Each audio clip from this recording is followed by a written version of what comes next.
सी है बेटा, I hope you know that sun का राइज और डाउनफॉल कहाँ होता है। सन का राइज होता है फ्रॉम द ईस्ट और डाउनफॉल होता है इन द वेस्ट। तो ध्यान दो, एक पूरे दिन में सन अपनी लोकेशन को कंटिन्यूसली चेंज करता रहता है। एक्सेप्ट करते हो इस चीज़ को? सन कभी भी अपनी जगह पर स्थिर नहीं है, स्टेबल नहीं है, मानते हो इस चीज़ को? वो अपनी लोकेशन चेंज करेगा, चाहे बहुत ही कम वे में चेंज करेगा, लेकिन चेंज जरूर करेगा। तो ऐसे में वो पूरे दिन भर में अलग अलग लोकेशन पर लोकेट होता है, राइट। तो ऐसे में अगर ये ओरिजिन है ना, इसे ओरिजिन मान लेते हैं, तो सन की एक रे जो किससे मिलती है? ओरिजिन से। सन से लेकर डायरेक्टली किससे? ओरिजिन से।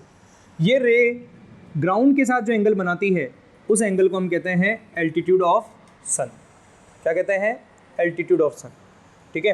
तो ऐसे में अलग अलग केसेस बनेंगे, जैसे यहाँ θ1 मान लेते हैं, ठीक है। इस केस में क्या बनेगा? θ2 मान लेते हैं, इस केस में θ3 मान लेते हैं, ठीक है।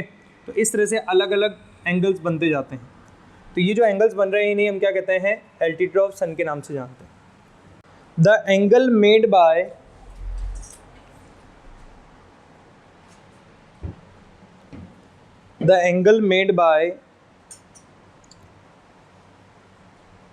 ray of sun with the ground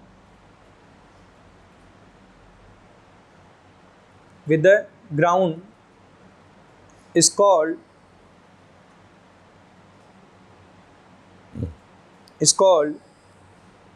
altitude of the sun. As shown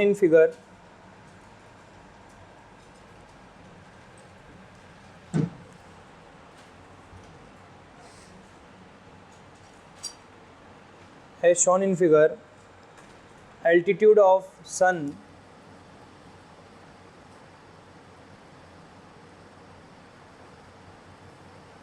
are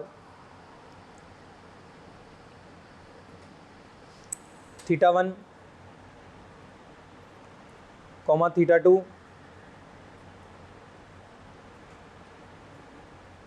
और θ3 at time t1 capital T1, t2 और t3 रेस्पेक्टिवली।